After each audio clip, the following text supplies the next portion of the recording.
Fala aí galera, beleza? Tudo bem com vocês?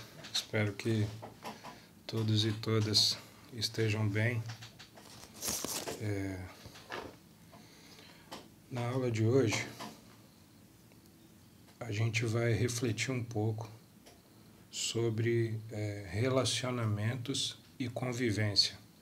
Ao longo dessa semana, vocês vão ter outras aulas a respeito desse tema, que é uma das matérias, né, uma das disciplinas, um dos conteúdos que a gente trabalha com vocês, ou com todas as turmas, no início, quando vocês entram no camp, né, ou quando vocês entram no programa de Jovem Aprendiz. E a gente trabalha esse conteúdo, relacionamentos e convivência, para fazer algumas discussões, para fazer alguns apontamentos de como lidar com as pessoas no ambiente de trabalho, sejam colegas de trabalho, sejam os patrões, sejam os clientes, e como que a gente faz para solucionar ou para resolver ou para minimizar ou para apaziguar os conflitos que vão surgindo. Porque tal como os seres humanos respiram, se alimentam e dormem, e outras coisas mais que a gente faz, os seres humanos também possuem ou têm conflitos. Conflitos é uma coisa, é um aspecto da vida humana presente em todos nós. Nós temos conflitos familiares, temos conflitos sociais, nós temos conflitos no ambiente de trabalho, nós temos conflitos com amigos, a gente tem conflitos no namoro, no casamento, no noivado e por aí vai. Então, como que a gente faz para lidar com essas coisas? Como que a gente previne essas coisas? Como que a gente diminui os efeitos que os conflitos têm na nossa vida ou podem trazer para a nossa vida? Então, a intenção, o objetivo, o propósito dessa disciplina e dessa discussão é apresentar para vocês alguns pontos para que vocês reflitam sobre isso e ensinar algumas coisas mais práticas também, né? Mas hoje eu não vou falar tanto especificamente de solução de conflito ou resolução de conflito, não vou falar tanto sobre relacionamentos, o que são os relacionamentos, como que eles se apresentam na nossa vida. Hoje eu quero usar esse dia, né, essa semana especial que a gente está tendo, que é o Carnaval. Não é todo curso novo do camp que cai na semana do Carnaval, então vocês são privilegiados de a gente está vivendo esse período histórico do ano e é um Carnaval histórico, né? O Brasil está proibido de ir para a rua festejar por conta da pandemia de Covid-19. Então, eu queria hoje fazer uma reflexão sobre o Carnaval e aí eu queria que vocês fizessem uma ponte, um link com como o Carnaval influencia alguns conflitos sociais, né? Como que algumas visões deturpadas do Carnaval faz com que surjam conflitos dentro de famílias, dentro de ambientes profissionais ou na rua mesmo, na sociedade. Mas antes de se aprofundar, antes de eu comentar alguma coisa sobre o Carnaval, eu gostaria de dar um contexto um pouco maior a respeito do Carnaval e nessa primeira parte do vídeo eu vou fazer isso, eu vou falar algumas coisas sobre a história do Carnaval, sobre algumas reflexões a respeito dessa festa popular, dessa festa tradicional, presente no cristianismo há séculos. E depois eu vou apresentar para vocês uma música e o exercício que vocês vão fazer hoje é um exercício de interpretação de texto com base nessa música. Também pensei em passar para vocês um artigo de jornal para vocês lerem um texto e também responderem algumas coisas. E é um texto que também explica e se aprofunda um pouco mais na música que eu vou apresentar para vocês hoje, que vai ser a base dos exercícios que vocês vão fazer. Então, sem mais enrolação, vamos lá. Eu quero apresentar para vocês hoje uma música que é o Samba Enredo campeão do ano de 2019. foi o samba enredo que deu o 20º título de campeão do carnaval para Estação Primeira de Mangueira. Mangueira foi e talvez é, ainda hoje, a escola de samba, uma das mais populares lá do Rio de Janeiro, né? Muita gente, mesmo sem nunca ter ido no Carnaval do Rio, gosta, curte a Mangueira, né? Torce ou torcia quando passava esses desfiles na televisão, na Globo. Mas preciso dar alguns contextos históricos a respeito da Mangueira, a respeito do Carnaval. Então vamos lá. A Mangueira, o bairro da Mangueira, o Morro da Mangueira, é um morro, uma região de favela lá no Rio que fica próximo ao Maracanã. Quem já foi no Rio aí talvez já tenha visto ou conheça isso aí que eu estou falando. E é também um morro que fica vizinho a um bairro que chama Quinta da Boa Vista.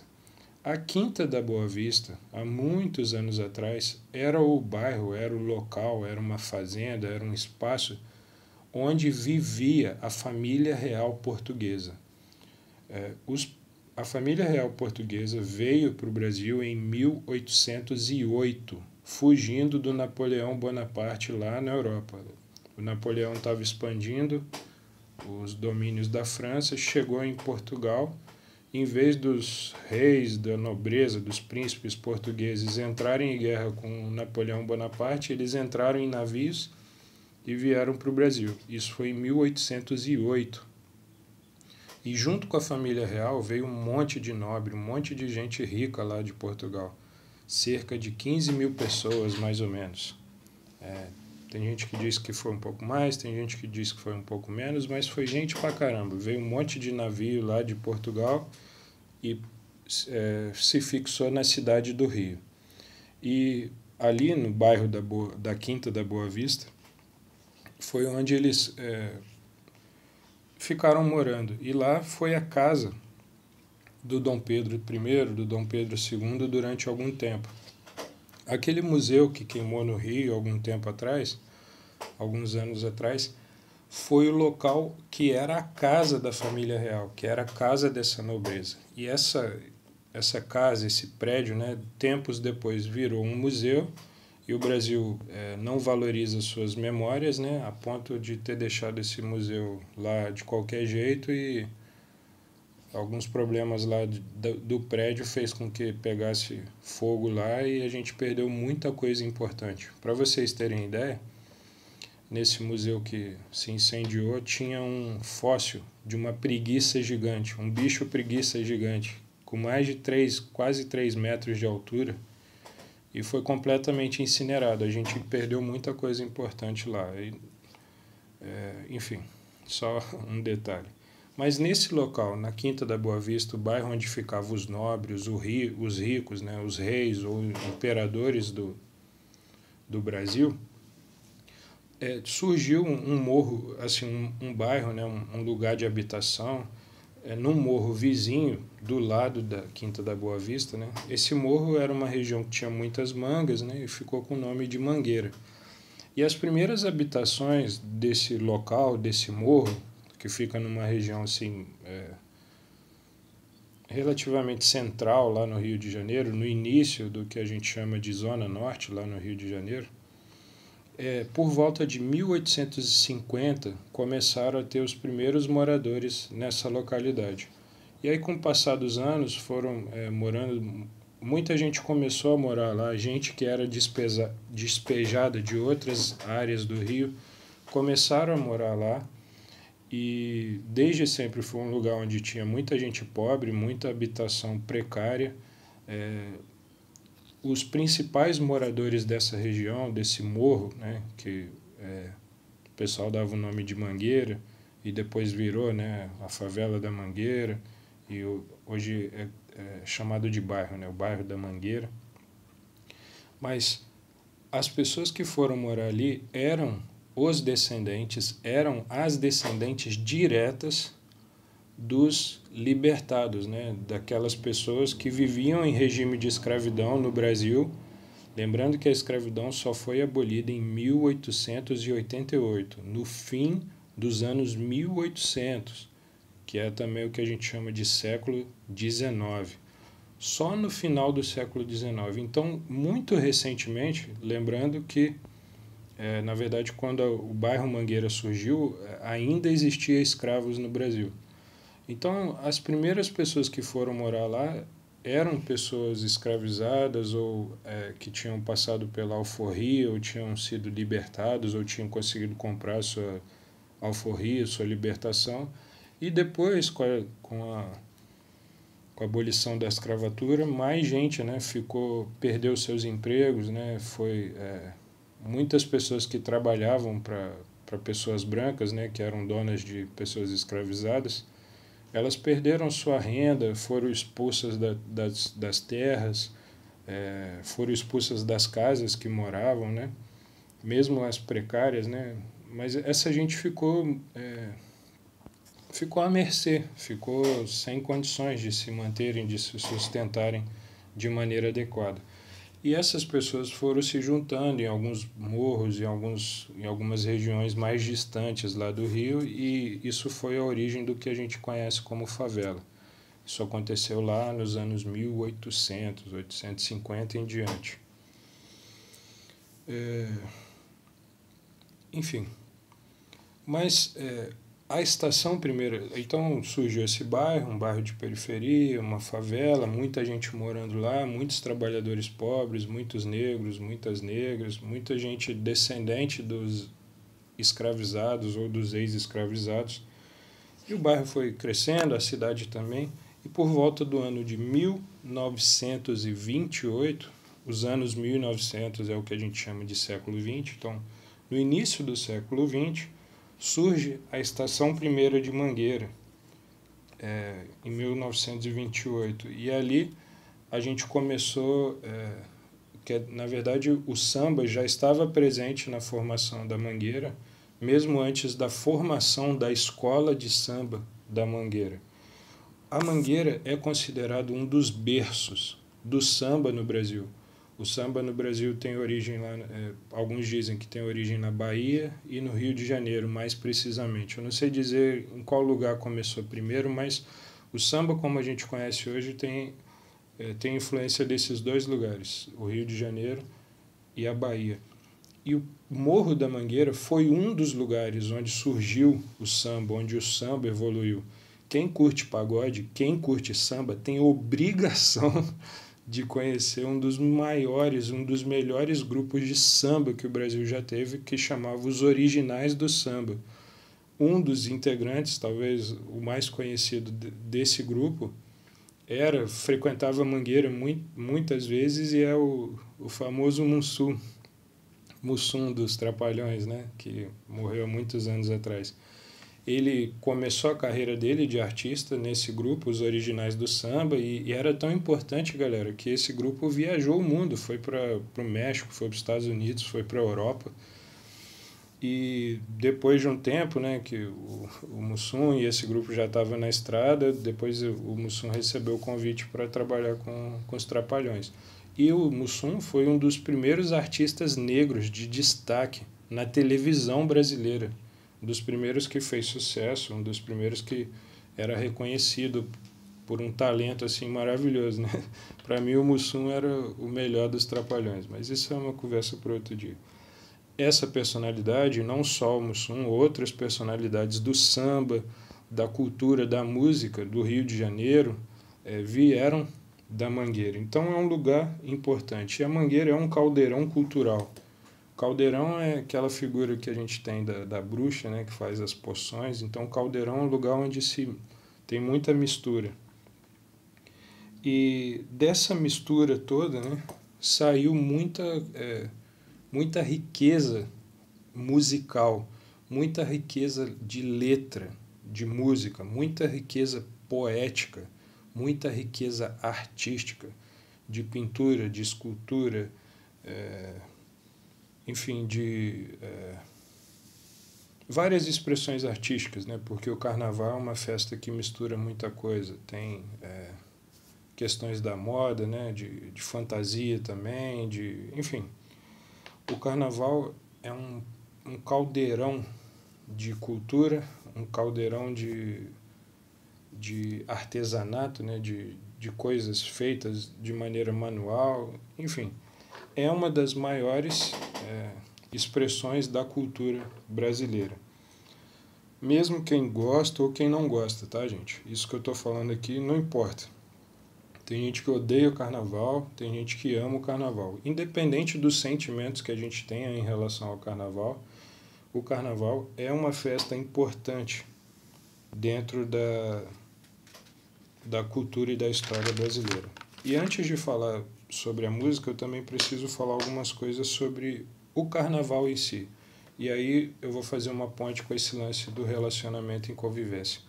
Eu vi rolando uns memes aí na internet na última semana de gente dizendo que por causa do pecado, do carnaval, por causa de algumas heresias, por causa de algumas coisas que são feitas lá no carnaval, são representadas lá figuras. Teve um ano aí, 2020, que tinha uma imagem de um diabo carregando assim, puxando Jesus, né? Jesus numa posição de sofrimento. E aí tem gente que diz que esse ano, né, não teve carnaval porque Deus está julgando a população brasileira por causa do carnaval do ano passado.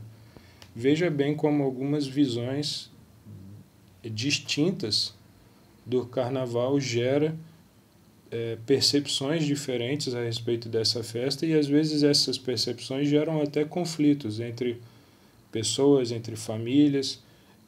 Mas antes de tomar uma posição sobre o carnaval, a gente precisa conhecer algumas coisas em relação a essa festa. O carnaval é uma festa dentro das culturas cristãs. Se você for num país muçulmano, não tem comemoração de carnaval. Se você for num país de cultura oriental, você não vai encontrar essa festa. Um período específico do ano que as pessoas fazem uma festa que tem determinadas características. Isso, a festa do carnaval, está dentro do contexto de culturas cristãs. E essa festa é milenar, ela já acontece há milhares de anos.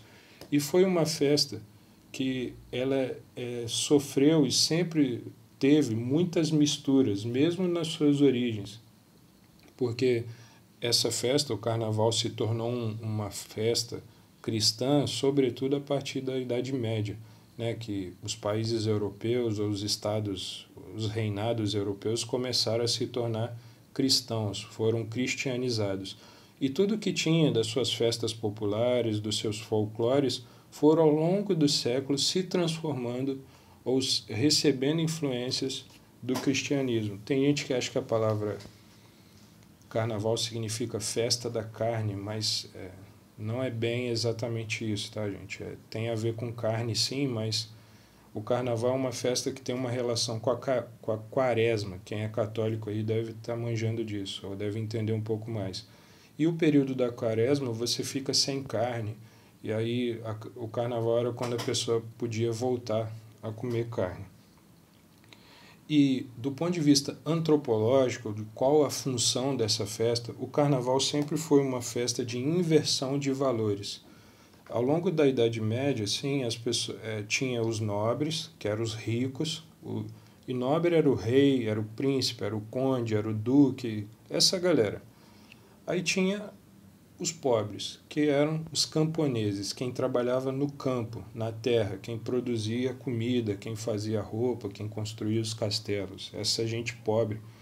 E durante esses períodos de festa, havia uma inversão. Essa galera podia sair da terra, podia ir festejar nas ruas, nas cidades.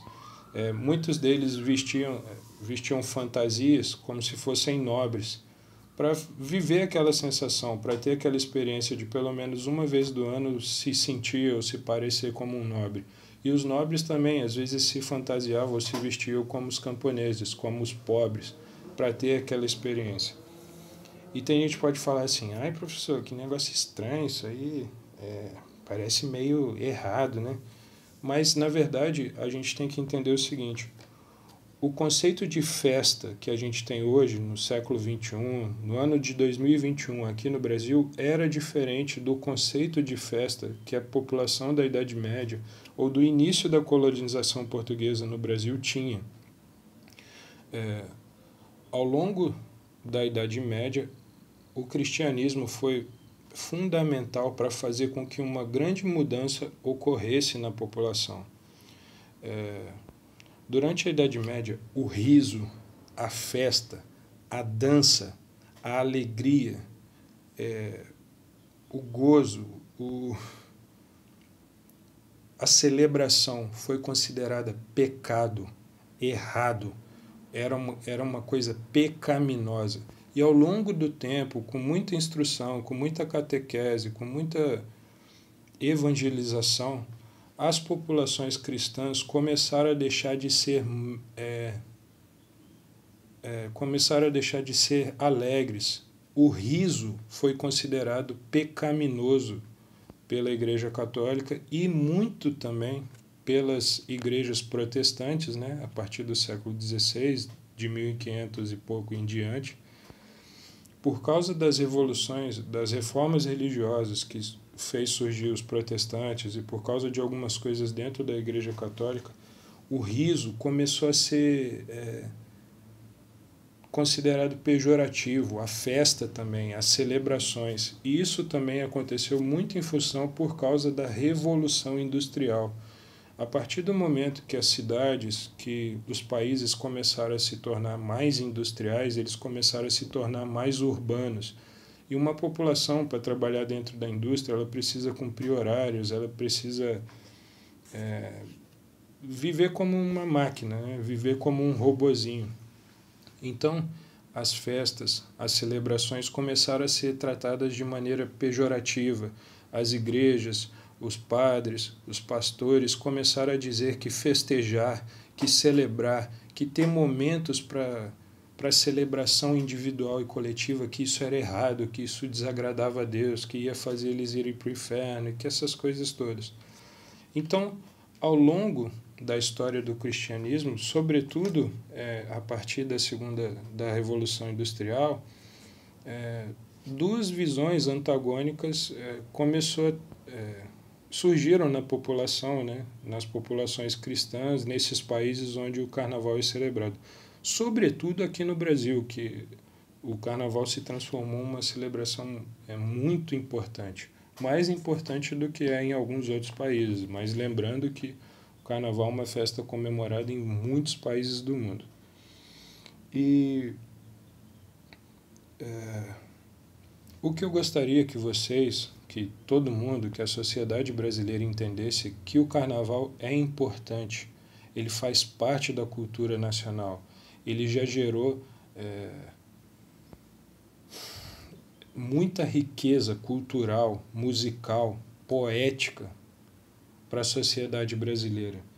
E por mais que você não curta, né, nunca entre em conflito com alguém, você está errado, você está em pecado, se você for comemorar o carnaval, isso vai ser ruim, isso vai ser depreciativo, isso aí vai trazer coisas ruins na sua vida. Ou então, se alguém falar assim, não gosto de carnaval, não discute, não entra em conflito com essa pessoa tentando provar para ele que carnaval é bom. Cada um na sua, né? Cada um tem o direito de curtir o que quiser, mas a gente precisa entender a importância histórica dessas coisas, né? Eu nunca fui de ir para carnaval, de colar em carnaval, mas acho importante, acho bonito, acho interessante e acho que de alguma forma acrescenta a minha vida, a vida de todo brasileiro e de toda brasileira. E por mais que eu não seja um cara carnavalesco, eu consigo reconhecer a importância dessa festa, desse feriado nacional. E o carnaval também e sempre foi uma festa de mistura, de sincretismo religioso, de sincretismo cultural. Então, sincrético é uma coisa que é misturada. Então, o carnaval é isso e muito mais. E para encerrar essa aula de hoje, eu queria só falar algumas coisas a respeito da música que eu vou passar para vocês lerem, para vocês interpretarem, e aí já vou terminar esse vídeo.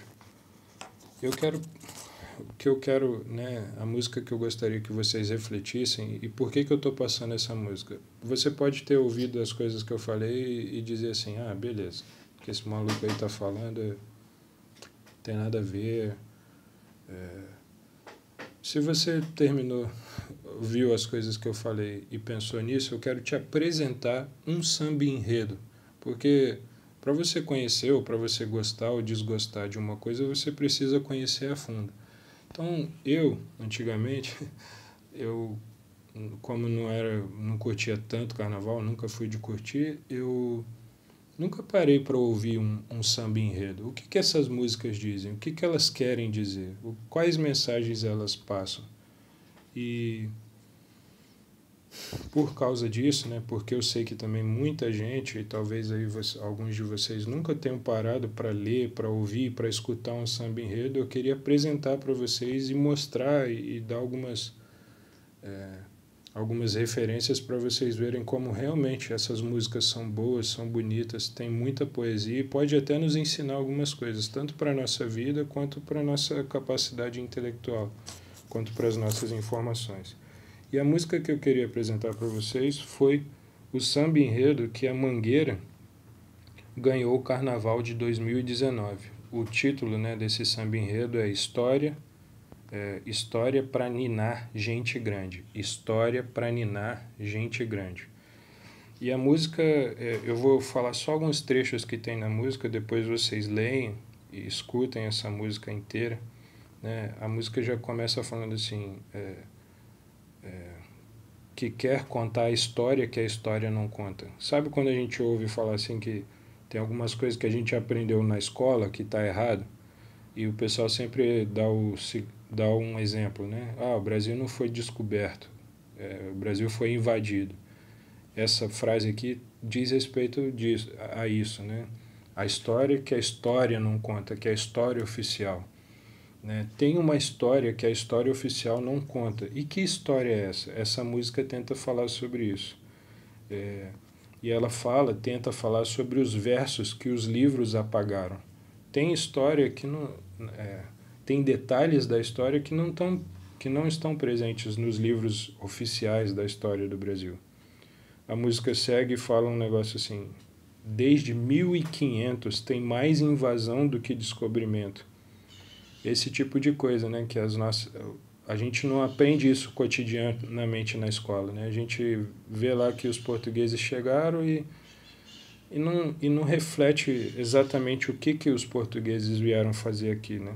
Eles vieram e eles conseguiram, né? E eles invadiram uma terra que era de outras pessoas, que eram de milhares de povos, e mataram a maior parte desses povos, né? E hoje os descendentes desses europeus são as pessoas que ainda exploram essa terra aqui, né? Que ainda são ricos, que ainda têm lucros exorbitantes.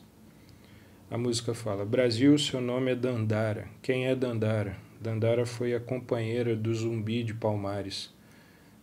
Ela devia ser uma das heroínas do Brasil que todo mundo devia conhecer. Porque na nossa história a gente tem mais Dandaras do que princesas Isabel. A gente tem mais mulheres negras, batalhadoras, que construíram a cultura brasileira, a culinária, que criaram os filhos dos brasileiros, da classe rica, da classe pobre. Então o nosso país é mais Dandara do que princesa Isabel.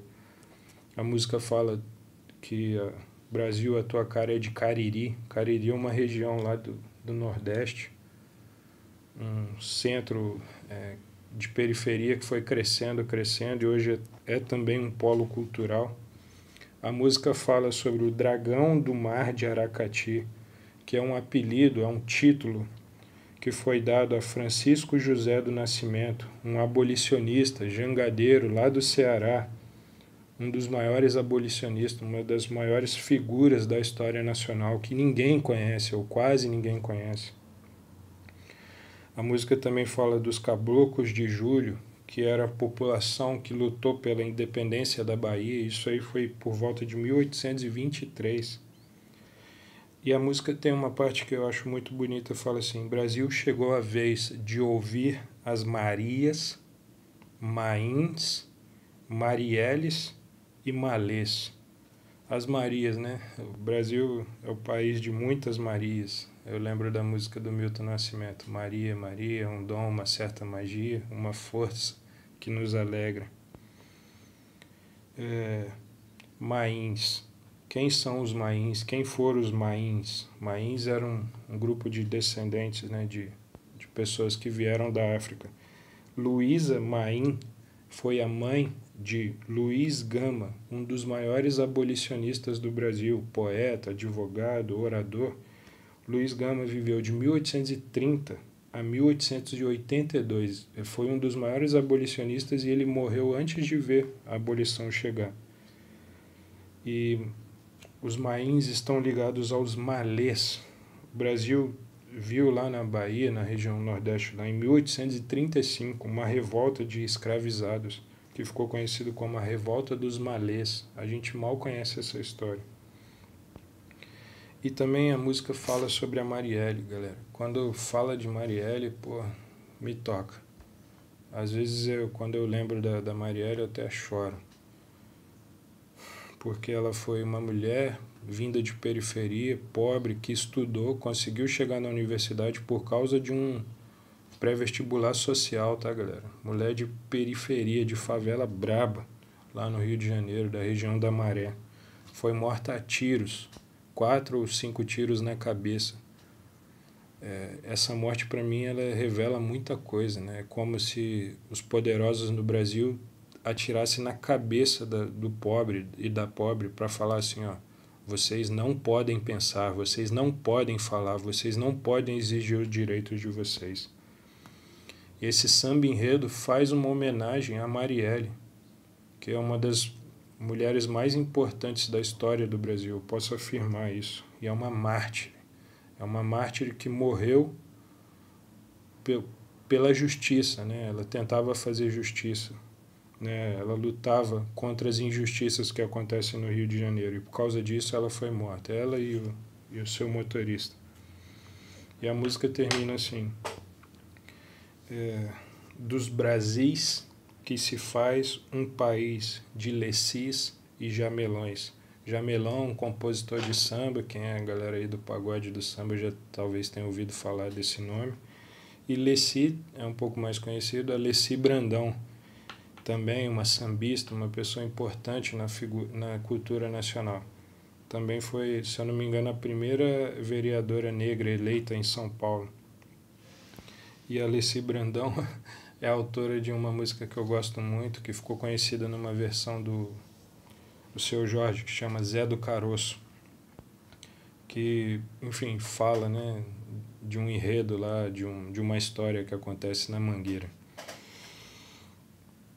E, bom, é isso. Resumindo, desculpa o vídeo ter ficado longo, mas o que eu queria é isso. O que eu queria era fazer uma reflexão sobre o Carnaval, apresentar alguns fatos históricos, algumas reflexões a respeito dessa festa.